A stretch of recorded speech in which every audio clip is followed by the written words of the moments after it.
Hello everyone, welcome to exam plus academy. आज के इस वीडियो में हम डिस्कस करेंगे हमारे अगस्त मंथ के बैंकिंग एंड फाइनेंशियल अवेयरनेस का पार्ट 2 हम डिस्कस करेंगे और जल्दी इसका पार्ट 3 मैं आपके लिए लेके आऊंगी। और इसका पार्ट 1 ऑलरेडी आ चुका है जो आप लोग हमारे चैनल पे जाके बैंकिंग अवेयरनेस प्लेलिस्ट में देख सकते हैं।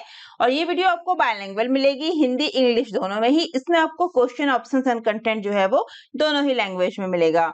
और अगस्त मंथ का हमारा complete banking and financial awareness PDF आप लोग हमारे लास्ट पार्ट यानी कि पार्ट 3 आने के बाद नीचे दिए गए लिंक से डाउनलोड कर सकते हैं। और अगर आपको वीडियो अच्छी लगे, हेल्पफुल लगे तो प्लीज चैनल को सब्सक्राइब जरूर करें। अदर स्टूडेंट्स को चैनल का नाम जरूर बताएं, वीडियो को शेयर करना बिल्कुल भी ना भूलें। तो चलिए शुरू करते हैं हमारा आज का सेशन। हमारा आज के सेशन का पहला क्वेश्चन है, according to the UN what percent of the population in India own digital currency in 2021, यानी कि संयुक्त राष्ट्र के अनुसार 2021 में भारत में कितने प्रतिशत जनसंख्या के पास डिजिटल मुद्रा थी, ये क्वेश्चन में पूछा गया है। तो राइट आंसर क्या हो जाएगा, 7.3% is the right answer of this question. तो क्या बोला गया है, over 7% of India population owns digital currency according to the UN, which set the use of cryptocurrency rose globally at an unprecedented during the कोविड-19 pandemic. तो क्या बोला गया है कि संयुक्त राष्ट्र के अनुसार भारत की 60% से अधिक आबादी के पास डिजिटल मुद्रा है, जिसमें कहा गया है कि कोविड-19 महामारी के दौरान वैश्विक स्तर पर क्रिप्टो करेंसी का उपयोग अभूतपूर्व दर से बढ़ा है।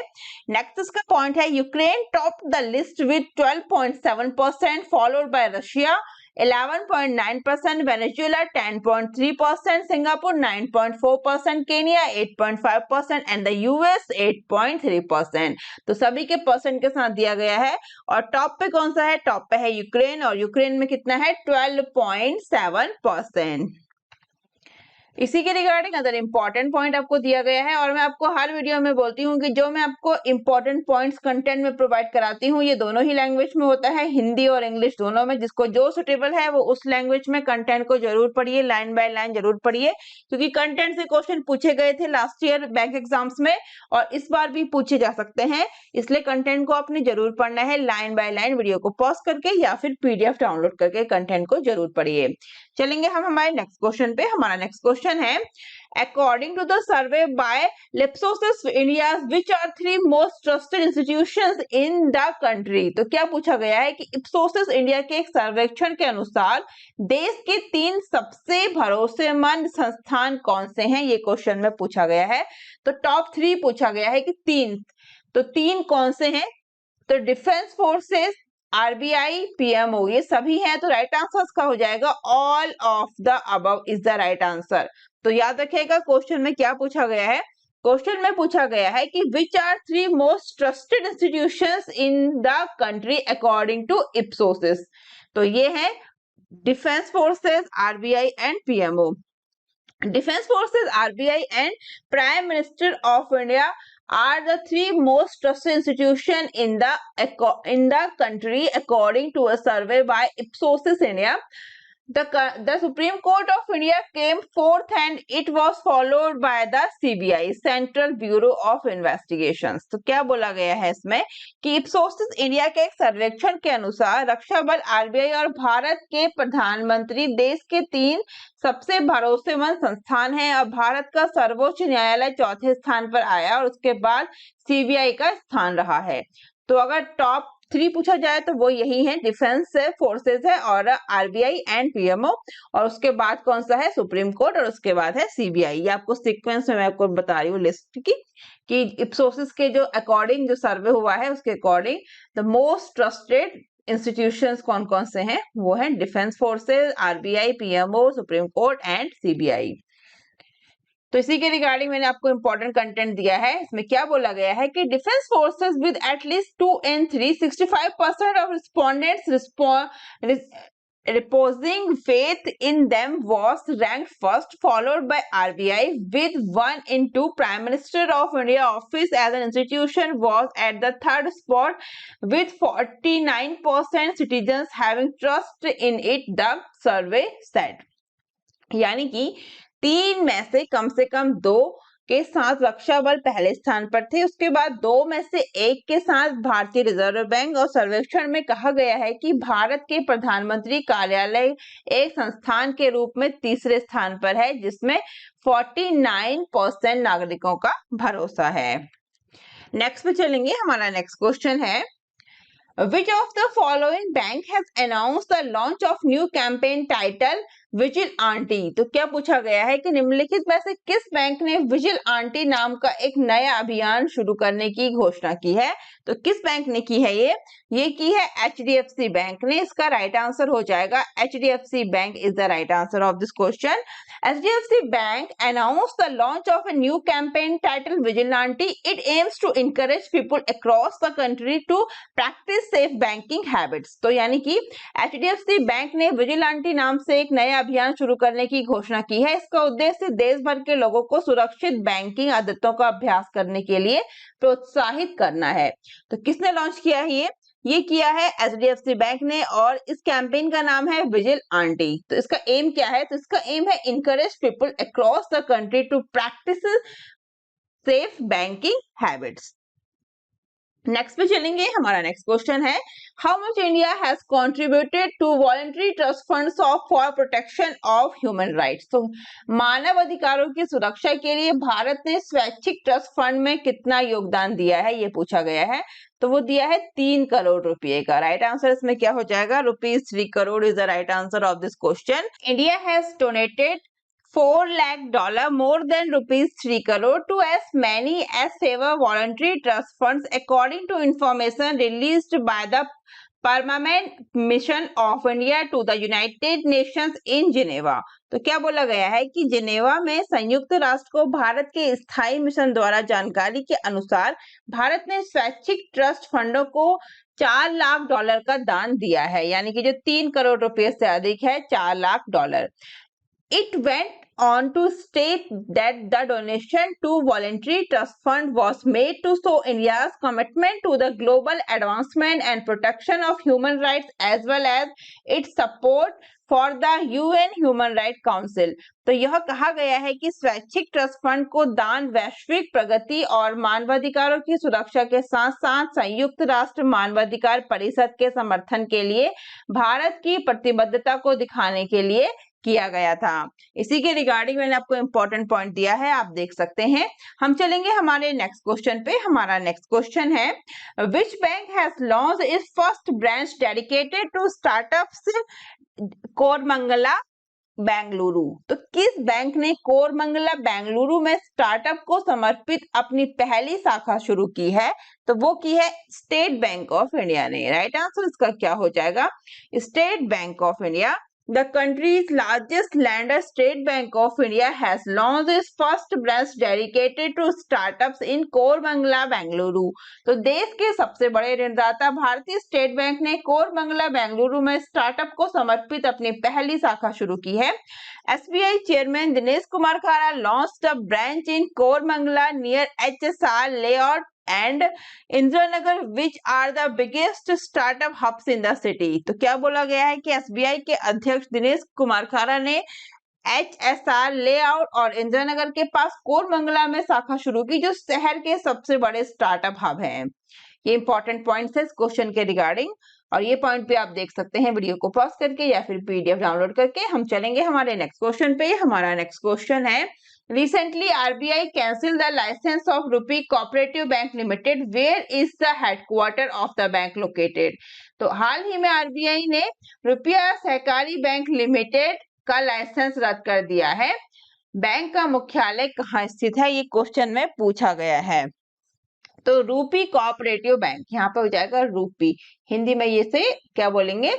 रूपी कोऑपरेटिव बैंक। तो राइट आंसर इसका क्या हो जाएगा? राइट आंसर इसका हो जाएगा Pune. Pune is the right answer of this question. तो आरबीआई ने रूपी सहकारी बैंक लिमिटेड का लाइसेंस रद्द कर दिया है और बैंक का हेडक्वार्टर है पुणे में। The Reserve Bank of India has cancelled the licence of Pune based rupee cooperative bank limited as the lender does not have adequate capital and earning prospects. However, the RBI said that in compliance to an order of the High Court of Bombay, its direction will become effective after 6 weeks। तो भारतीय reserve bank ने पुणे स्थित रुपया सहकारी bank limited का licence रद्द कर दिया है क्योंकि ऋणदाता के पास पर्याप्त पूंजी और कमाई की संभावनाएं नहीं है। और हालांकि आरबीआई ने कहा कि बॉम्बे हाई कोर्ट के एक आदेश के अनुपालन में उसका निर्देश 6 सप्ताह के बाद प्रभावी हो जाएगा। इसी के रिगार्डिंग आपको इंपॉर्टेंट पॉइंट दिया गया है। The licence has been cancelled because the bank does not have adequate capital and earning prospects and as much it does not comply with certain provision of the banking regulation act 1949। तो आपने act जरूर पढ़ना है, banking regulation act 1949 के तहत। चलेंगे हमारे next question पे। हमारा नेक्स्ट क्वेश्चन है which of the following bank has introduced a unique term deposit programme called Utsav deposit scheme. तो क्या बोला गया है कि निम्नलिखित में से किस बैंक ने उत्सव जमा योजना या उत्सव डिपॉजिट स्कीम नाम का एक अद्वितीय सावधि जमा कार्यक्रम शुरू किया है। तो ये कार्यक्रम शुरू किया है स्टेट बैंक ऑफ इंडिया ने। इसका राइट आंसर हो जाएगा state bank of India. The largest lender in the nation, SBI, has introduced a unique term deposit program called उत्सव डिपॉजिट स्कीम। तो देश के सबसे बड़े ऋणदाता SBI ने उत्सव जमा योजना नामक एक अनूठा सावधि जमा कार्यक्रम शुरू किया है। This fixed deposit scheme has high interest rates and is only available for a limited time. This program was introduced on the occasion of the nation's 76th year of independence celebrated as आजादी का अमृत महोत्सव। तो इस सावधि जमा योजना में उच्च ब्याज दरें हैं। यह केवल सीमित समय के लिए उपलब्ध है। यह कार्यक्रम देश की आजादी के 76वें वर्ष के अवसर पर शुरू किया गया है, जिसे आजादी का अमृत महोत्सव के रूप में मनाया जाता है। चलेंगे हमारे नेक्स्ट क्वेश्चन पे। हमारा नेक्स्ट क्वेश्चन है which bank has sign an agreement with TRDS platform M1 exchange. तो क्या बोला गया है कि किस बैंक ने TRDS प्लेटफॉर्म और M1 एक्सचेंज के साथ एक समझौते पर हस्ताक्षर किए हैं। तो वो की है HDFC बैंक ने। राइट आंसर इसका क्या हो जाएगा? HDFC bank is the right answer of this question. तो M1 exchange trades platform a marketplace for discounting trade receivables and HDFC Bank have partnered to provide small business access to financing at competitive interest rates। तो M1 exchange trades platform व्यापार प्राय छूट के लिए बाजार और HDFC bank ने प्रतिस्पर्धा ब्याज दरों पर छोटे व्यवसायों को वित्त पोषण तक पहुंच प्रदान करने के लिए भागीदारी की है। To debut on the trade receivable discounting system platform HDFC bank has joined forces with M1 exchange project of mind solution private limited.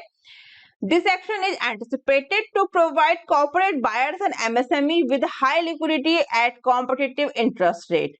तो trade receivable discount system platform पर शुरुआत करने के लिए HDFC bank M1 exchange mint solutions private limited की एक परियोजना के साथ जुड़ गया है। इस कार्रवाई से कॉर्पोरेट खरीदारों और MSME को प्रतिस्पर्धी ब्याज दरों पर उच्च तरलता प्रदान करने की उम्मीद भी है। तो इंपॉर्टेंट है ये क्वेश्चन, आप देख सकते हैं। हम चलेंगे हमारे नेक्स्ट क्वेश्चन पे। हमारा नेक्स्ट क्वेश्चन है What is the estimated GDP growth rate of India in financial year 23 as per Morgan Stanley? तो Morgan Stanley के अनुसार फाइनेंशियल ईयर 2023 में भारत की अनुमानित GDP विकास दर क्या है? तो वो है 7%। राइट आंसर इसका हो जाएगा option D 7%। According to analysis at Morgan Stanley, India's GDP growth will average 7% during this time, which is the strongest among the largest economies, and India will contribute 28% and 22% to both Asian and global growth respectively। तो Morgan Stanley के विश्लेषकों के अनुसार इस समय के दौरान भारत की GDP वृद्धि औसतन 7% होगी, जो कि सबसे बड़ी अर्थव्यवस्था में सबसे मजबूत है, और भारत एशियाई और वैश्विक विकास दोनों में क्रमशः 28% और 22% का योगदान इसमें देगा। इसी के रिगार्डिंग आपको इंपॉर्टेंट पॉइंट दिया गया है, आप देख सकते हैं, हिंदी इंग्लिश दोनों में है। हम चलेंगे हमारे नेक्स्ट क्वेश्चन पे। हमारा नेक्स्ट क्वेश्चन है what is the name of lifestyle focus salary account launched by Kotak Mahindra bank. तो कोटक महिंद्रा बैंक द्वारा शुरू किए गए लाइफस्टाइल केंद्रित वेतन खाते का नाम क्या है? इस खाते का क्या नाम है, ये आपसे क्वेश्चन में पूछा गया है। तो इस खाते का नाम है Kotak cream. Option B Kotak cream is the right answer of this question. तो Kotak Mahindra bank has launched a lifestyle focused salary account named Kotak Cream. This account will offer an upgraded experience to its customer working in MNCs, retails, law firms, unicorns, etc. तो Kotak Mahindra bank ने Kotak cream नाम से एक जीवन शैली केंद्रित वेतन खाता शुरू किया है। ये खाता बहुराष्ट्रीय कंपनी, खुदरा, कानूनी फर्म और यूनिकॉर्न आदि में काम करने वाले अपने ग्राहकों को एक उन्नत अनुभव प्रदान करेगा। The account will be available to all corporates in India and will also come with a host of privileges and rewards across lifestyle, travel, health care, dining, skilling and learning experiences. तो यह खाता भारत में सभी corporates के लिए उपलब्ध होगा और जीवन शैली, यात्रा, स्वास्थ्य सेवा, भोजन, कौशल और सीखने के अनुभवों में कई विशेषाधिकार और पुरस्कारों के साथ आएगा। तो याद रखिएगा कोटक महिंद्रा बैंक ने जो खाता है ये लॉन्च किया है, इसका क्या नाम है? इसका नाम है कोटक क्रीम। तो कोटक महिंद्रा बैंक द्वारा शुरू किए गए लाइफस्टाइल केंद्रित वेतन खाते का नाम है कोटक क्रीम। कोटक महिंद्रा बैंक की बात करेंगे तो सीईओ है उदय कोटक, हेडक्वार्टर है Mumbai and founded in February 2003। Important points हैं। चलेंगे हम हमारे नेक्स्ट क्वेश्चन पे। हमारा नेक्स्ट क्वेश्चन है Which bank recently introduced a new term deposit scheme KBL Amrit Samriddhi on the occasion of 75 year of independence as आजादी का अमृत महोत्सव? तो आजादी का अमृत महोत्सव के रूप में हाल ही में किस बैंक ने आजादी के 75 साल के अवसर पर एक नई सावधि जमा योजना KBL अमृत समृद्धि शुरू की है? तो वो की है कर्नाटक बैंक ने। राइट आंसर इसका क्या हो जाएगा? Karnataka bank is the right answer of this question. On the occasion of 75 years of independence as Azadi Ka Amrit Mahotsav, Karnataka Bank has introduced a new term deposit scheme KBL Amrit Samriddhi under Abhyuday Cash Certificate ACC and fixed deposit for a tenure of 75 weeks 525 days। तो आजादी के 75 साल के अवसर पर आजादी का अमृत महोत्सव के रूप में कर्नाटक बैंक ने अभ्युदय नकद प्रमाण पत्र के तहत केबीएल अमृत समृद्धि और 75 सप्ताह की अवधि के लिए सावधि जमा के तहत एक नई सावधि जमा योजना शुरू की है। किस बैंक ने की है? कर्नाटका बैंक ने की है। हम चलेंगे हमारे नेक्स्ट क्वेश्चन पे। हमारा नेक्स्ट क्वेश्चन है the central government has reappointed 4 independent directors on the RBI central board for a term of 4 years। Who among the following is not in the list? तो क्या पूछा गया है कि केंद्र सरकार ने 4 साल की अवधि के लिए आरबीआई के केंद्रीय बोर्ड में 4 स्वतंत्र डायरेक्टर्स की फिर से नियुक्ति की है। निम्नलिखित में से कौन सूची में नहीं है, ये पूछा गया है। तो ध्यान रखना है, क्वेश्चन डिफरेंट पूछा गया है कि कौन इस लिस्ट में नहीं है। तो who among the following is not in the list, तो कौन इस सूची में नहीं है? इस सूची में जो नहीं है उनका नाम है कृष्णन अय्यर। राइट आंसर क्या हो जाएगा? Option C, Krishnan Iyer is the right answer of this question.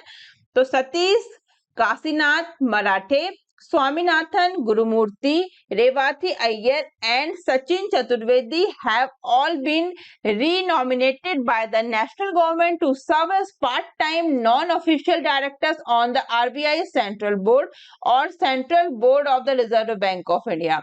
तो क्या बोला गया है कि सतीश काशीनाथ मराठे, स्वामीनाथन गुरुमूर्ति, रेवती अय्यर और सचिन चतुर्वेदी सभी को भारतीय रिजर्व बैंक के केंद्रीय बोर्ड या भारतीय रिजर्व बैंक के केंद्रीय बोर्ड में अंशकालिक गैर आधिकारिक निदेशकों के रूप में सेवा देने के लिए राष्ट्रीय सरकार द्वारा फिर से नामित किया गया है। The RBI said on its website the Gurumurthy and Marathi have been re-nominated for another term of 4 years until further instruction for RBI Central Board। तो RBI ने अपनी वेबसाइट पर कहा कि गुरुमूर्ति और मराठे को RBI के केंद्रीय बोर्ड के अगले निर्देश तक 4 साल के एक और कार्यकाल के लिए फिर से इसमें नामित किया गया है। तो याद रखिएगा, क्वेश्चन डिफरेंट पूछा गया है मैंने यहाँ पे कि कौन इस सूची में नहीं है। तो कृष्ण अय्यर नहीं है और कौन कौन है उनके नाम भी यहाँ पे हैं। तो सतीश काशीनाथ मराठे, स्वामीनाथन गुरुमूर्ति, रेवती अय्यर और सचिन चतुर्वेदी जो है वो इस लिस्ट में है। ठीक है, इनके नाम आपने याद रखने हैं। हम चलेंगे हमारे नेक्स्ट क्वेश्चन पे। हमारा नेक्स्ट क्वेश्चन है Who has been appointed as MD of NABFID? तो NABFID के MD के रूप में किसे नियुक्त किया गया है, ये क्वेश्चन में पूछा गया है। सबसे पहले NABFID का फुल फॉर्म क्या है? तो इसका फुल फॉर्म है national bank for financing infrastructure and development. क्या है?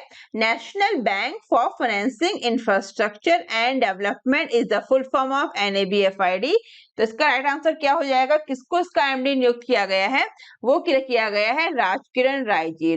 Rajkiran Rai ji is the right answer of this question. तो राजकिरण राय जी को अपना एमडी नियुक्त किया है NABFID ने।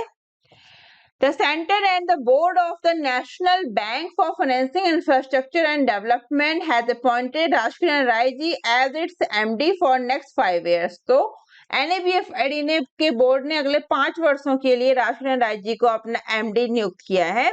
और the board of NABFID approved Rajkiran Rai ji appointed on July 30 based on clearance by the RBI Center and Development Finance Institution DFI nomination and remuneration committee. He took charge as the DFI's MD on August 8 and will hold the top post till May 18, 2017 according to details of the appointment. तो NABFID के board ने 30 जुलाई को RBI केंद्र विकास वित्त संस्थानों के नामांकन और पारिश्रमिक समिति द्वारा मंजूरी के आधार पर राजकिरण राय जी की नियुक्ति को मंजूरी दी है। नियुक्ति के विवरण के अनुसार उन्होंने 8 अगस्त को DFI के MD के रूप में कार्यभार संभाला और 18 मई 2027 तक वो इस पद पर रहेंगे। कौन? राजकिरण राय जी। चलेंगे हम हमारे नेक्स्ट क्वेश्चन पे। हमारा नेक्स्ट क्वेश्चन है Zomato back Shiprocket becomes India's test unicorn after raising $33.5 million. तो जोमेटो समर्थित शिपरॉकेट $33.5 मिलियन जुटाने के बाद भारत का डैश यूनिकॉर्न बन गया है। कौन सा बन गया है? 106 106वां बन गया है unicorn. Shiprocket, a logistic technology platform supported by Zomato, raised $33.5 million, about ₹270 crore in a fundraising round co-led by Temex and Lightrock India's Shiprocket becoming the 16th unicorn in India। तो जोमेटो द्वारा समर्थित एक रसद प्रौद्योगिकी मंच शिप्रॉकेट ने टेमासेक और लाइटरॉक India के सह नेतृत्व में एक धन उगाने वाले दौर में $33.5 मिलियन जुटाए और शिप्रॉकेट भारत में 106वां जो है वो यूनिकॉर्न बन गया है। इसी के रिगार्डिंग अदर इंपॉर्टेंट पॉइंट्स आपको दिए गए हैं, आप देख सकते हैं वीडियो को पॉज करके या फिर PDF डाउनलोड करके। हम चलेंगे हमारे नेक्स्ट क्वेश्चन पे। हमारा नेक्स्ट क्वेश्चन है the government approved startup loan of dash two TGP bioplastic private for commercialising compostable plastic.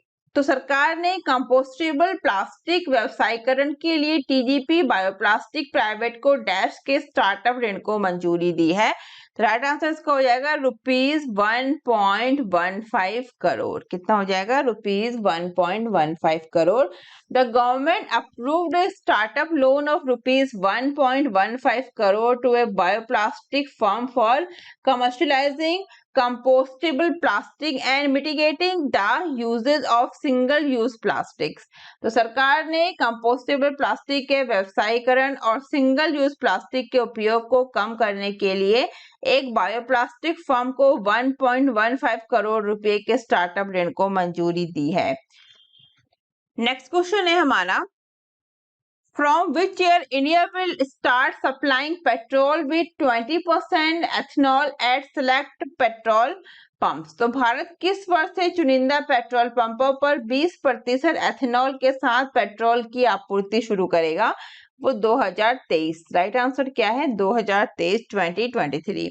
India will start supplying petrol with 20% ethanol at select petrol pumps from April next year and will ramp up supplies thereafter as it looks to cut oil import dependence and addresses environment issues। तो भारत अगले साल अप्रैल से चुनिंदा petrol पंपों पर 20% ethanol के साथ petrol की आपूर्ति शुरू करेगा। उसके बाद आपूर्ति में तेजी लाएगा क्योंकि यह तेल आयात निर्भरता को कम करने और पर्यावरणीय मुद्दों को हल करने के लिए दिखाता है। तो याद रखिएगा, इंपॉर्टेंट पॉइंट है ये कि भारत किस वर्ष से चुनिंदा पेट्रोल पंपों पर 20% एथेनॉल के साथ पेट्रोल की आपूर्ति शुरू करेगा, तो वो करेगा 2023 से। इसी के रिगार्डिंग आपको इंपॉर्टेंट पॉइंट्स भी मैंने दिया है, आप देख सकते हैं वीडियो को पॉज करके या फिर PDF डाउनलोड करके, क्योंकि जो ये पॉइंट है ये हिंदी इंग्लिश दोनों में ही है और इम्पोर्टेंट है आपके आने वाले एग्जाम्स के लिए। क्वेश्चन पूछे जाते हैं ये जो मैं आपको कंटेंट प्रोवाइड कराती हूँ इस कंटेंट से, तो आपने लाइन बाय लाइन जरूर पढ़ना है कंटेंट को। और इसके साथ ही हमने अपना अगस्त मंथ का बैंकिंग एंड फाइनेंशियल अवेयरनेस का पार्ट 2 कवर किया है। अगर आपको वीडियो अच्छी लगे तो प्लीज वीडियो को शेयर जरूर करें, अदर स्टूडेंट्स को चैनल का नाम जरूर बताएं और चैनल को सब्सक्राइब करना बिल्कुल ना भूलें। आप लोग हमसे डिफरेंट सोशल मीडिया प्लेटफॉर्म पर भी जुड़ सकते हैं, इन सभी के लिंक मैंने आपको नीचे डिस्क्रिप्शन में दिए हैं। और अगर आप चैनल पर नए हैं तो सब्सक्राइब करके बेल आइकन जरूर दबाएं, जिससे आपको आने वाले इंपॉर्टेंट वीडियोस की नोटिफिकेशन सबसे पहले मिल सके। तो आज के लिए बस इतना ही, जल्दी मिलते हैं हमारे नेक्स्ट वीडियो में। Thank you, thanks for watching.